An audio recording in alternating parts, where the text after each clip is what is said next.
ഇവരെ പ്രശ്നം എന്താ? ഇവർക്ക് അള്ളാന്റെ ദീനൊന്ന് തകരണം. നിങ്ങൾ കണ്ടോ, ഇതെന്താണ് സാധനം? മുജാഹിദിന്റെ പത്രമാണ് ശബാബ്. ഇതിലെന്താ പറയുന്നത്? മുസ്ലിം ആകണമെന്നില്ല സ്വർഗത്ത് കടക്കണമെങ്കിൽ.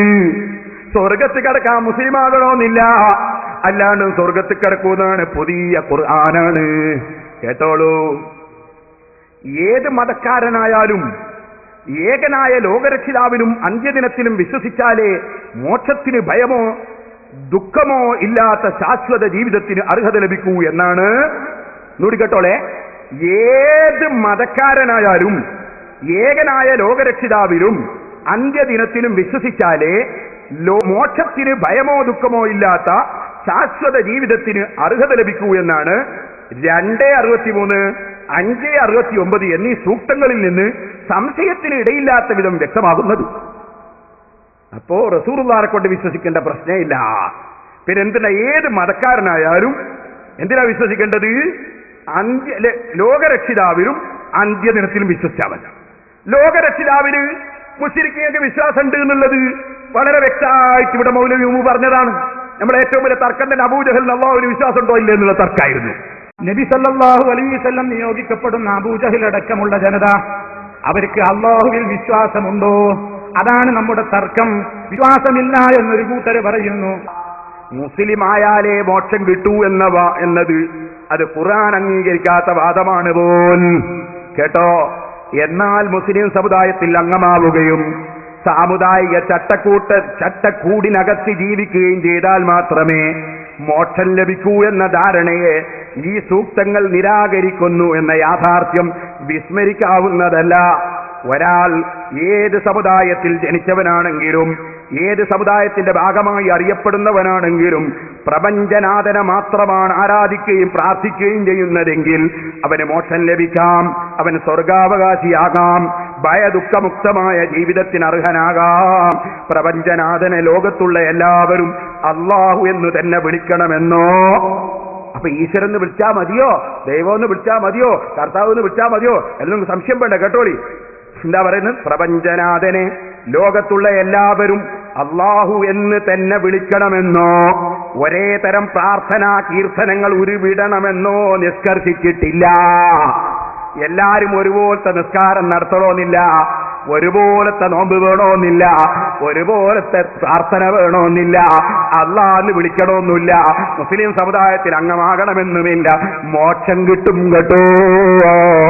ഖുർആനിൽ ആയത്തോടിയിട്ട് ആയത്തുദ്ധരിച്ചിട്ട് അതാ മുജാഹിദിന്റെ ശബാബ് എഴുതി വെച്ചിരിക്കുന്നു. ഓ മുസ്ലിമീങ്ങളെ, ഞാൻ വെറുതെയാണോ ഇത് യഹൂദികളെ ചാരന്മാരാണെന്ന് പറഞ്ഞത്? വെറുതെയാണോ? ശരിക്കും നിങ്ങളൊന്ന് ചിന്തിക്കൂ. ഇനിയും കേൾക്കണോ? തെറ്റിപ്പോയതല്ല. അടുത്ത ലക്കത്തിലും പറയുന്നത് കേട്ടോ. മുസ്ലിം എന്ന പദം ഒരു സാമുദായിക മതത്തിലെ മെമ്പർ എന്ന നിലയിലാണ് പലരും പ്രയോഗിക്കാറുള്ളത്. അങ്ങനെയുള്ള എല്ലാവർക്കും സ്വർഗം ലഭിക്കുമെന്നോ അവർക്ക് മാത്രമേ ലഭിക്കുകയുള്ളൂ എന്നോ പറയാൻ ഖണ്ഡിതമായ യാതൊരു തെളിവിന്റെയും പിൻബലമില്ല. സ്വർഗം ലഭിക്കാൻ മുസ്ലിമാകണമെന്നില്ല. വ്യക്തമായി മുജാഹിദിന്റെ ശബാബ് എഴുതി വെക്കുന്നു. അങ്ങനെ ഇസ്ലാം മതം വേണമെന്നില്ല, മുസ്ലിമാകണമെന്നില്ല. ഖുർആനിൽ തെളിവുണ്ട് പോൽ. എന്നാ ഖുർആൻ പഠിപ്പിക്കുന്നു, വമയ്യബ്തഗി ഗൈറൽ ഇസ്ലാമി ദീനൻ ഫലൻ യുഖ്ബല മിൻഹു വഹുവ ഫിൽ ആഖിറത്തി മിനൽ ഖാസിരീൻ. ഇസ്ലാമല്ലാത്തതിനെ വല്ലവനും മതമായി തേടിയാൽ അവൻ ആഖിറത്തിൽ നഷ്ടപ്പെട്ടവനാണ്, അവരിൽ നല്ല സ്വീകരിക്കൂല. ഇത് ഇസ്ലാമിന്റെ വിശ്വാസമാണ്. അതേ സമയത്ത് ഇസ്ലാം പഠിപ്പിക്കുന്നു, ഓ മുസ്ലിമീങ്ങളെ, നിങ്ങൾ ഹൈന്ദവരുടെ അല്ലെങ്കിൽ ക്രിസ്ത്യാനികളുടെ ആരാധ്യ വസ്തുക്കളെ ചീത്ത പറയരുത്, തെറി പറയരുത്, പ്രകോപനമുണ്ടാക്കരുത്. നിങ്ങൾ ഒരിക്കലും ഒരിക്കലും സൗഹാർദ്ദത്തിനെതിരായ ഒരു വാക്ക് പോലും പറയരുത്. അത് ഖുർആൻ പറയുന്നില്ല, തസുബ്ബുല്ലദീന യദഊന മിൻ ദൂനില്ലാഹി ഫയസുബ്ബുല്ലാഹ അദുവൻ ബിഗൈരി ഇൽം.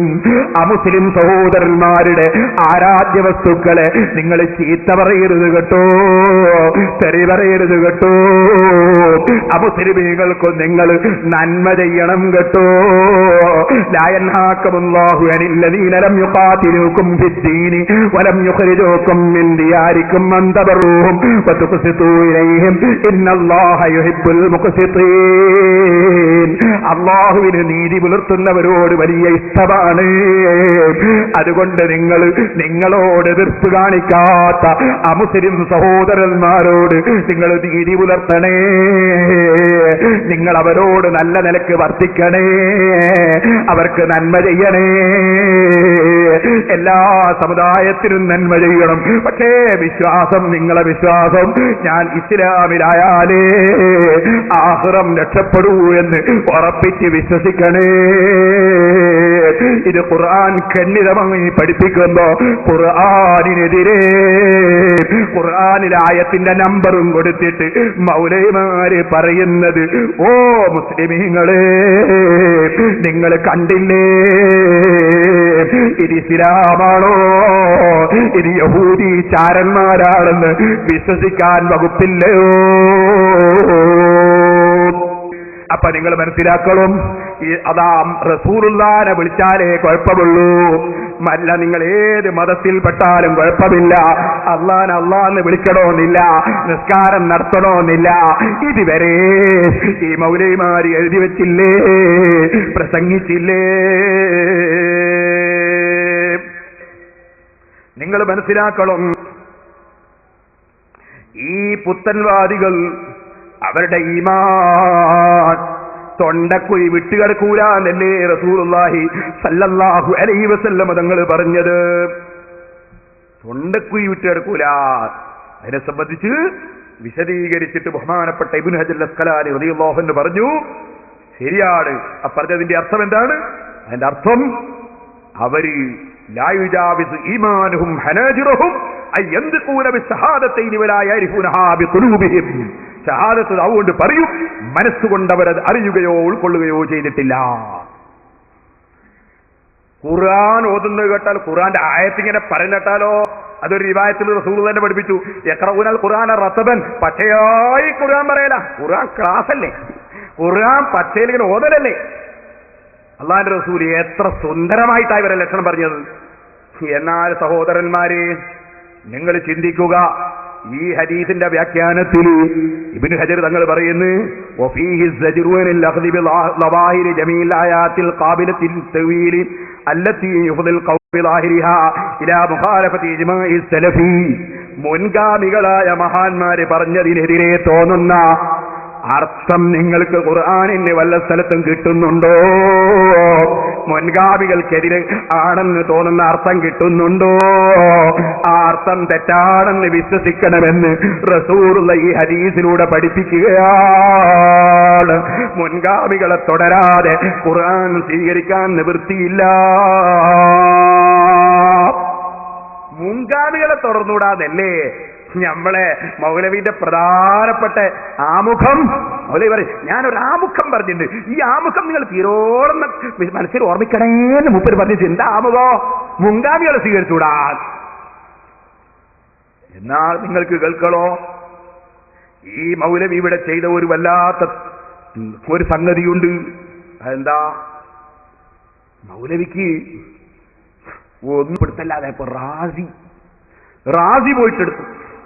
എന്നിട്ട് മൂപ്പര് പറയാ, ഇമാം റാസി പറഞ്ഞിട്ടുണ്ട്, മുൻഗാമികൾ പറഞ്ഞ് വിടൂല എന്ന് പറയുന്നൊരു കൂട്ടരുണ്ട്, അവരൊക്കെ പേച്ചവരാണെന്ന് വരുത്തി തീർക്കാൻ വേണ്ടി മൂപ്പര് വായിക്കുന്നു പറയുന്നു. നിങ്ങളൊന്ന് കേട്ടോളി, എന്നിട്ട് ഞാൻ അതിന്റെ മറുപടി പറഞ്ഞുതരാം. ആയത്തോ ഹദീസോ ഓതിക്കൊടുത്താൽ അവരിങ്ങനെ അന്തം വിട്ടു നിൽക്കും, ഞങ്ങൾക്കതൊന്നും കേൾക്കേണ്ട എന്ന മട്ടിൽ. ഇത് ഇമാം റാസിയുടെ കാലഘട്ടത്തിലും ഉണ്ടായി എന്ന് റാസി അതാ എടുത്തുദ്ധരിക്കുന്നത് കാണാം. അതാ കൃത്യമായി തന്നെ അവിടെ പറയുന്നു, ഞാൻ കുറെ മുഖല്ലിദുകളായ ആളുകളെ കാണുകയുണ്ടായി. അർത്ഥം തെറ്റാണ്, അങ്ങനെ റാസിയോ പറഞ്ഞിട്ടില്ല. അത് സാഹത്തു ജമാഅത്തൻ മിൻ മുഖല്ലിദത്തിൽ ഫുഖഹാഇ എന്നാണുള്ളത്. വെറും തഖ്ലീദ് ചെയ്യുന്നവരെന്നോ മുഖല്ലിദീങ്ങളെന്നോ അല്ല. അൽ ഫുഖഹാ എന്നൊരു കൂട്ടരുണ്ടതാരാണ്?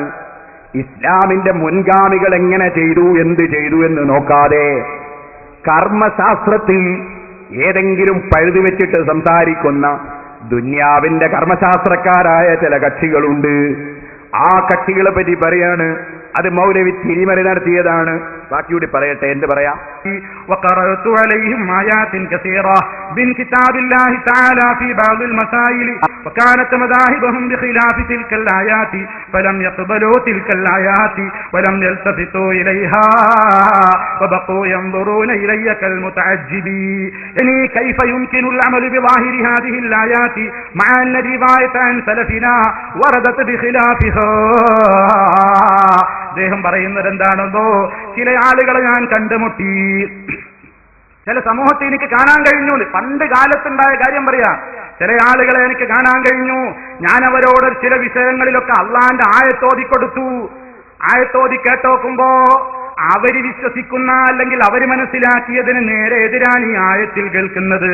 അപ്പോൾ ഈ ആയത്ത് അവര് സ്വീകരിച്ചില്ല, അതിലേക്ക്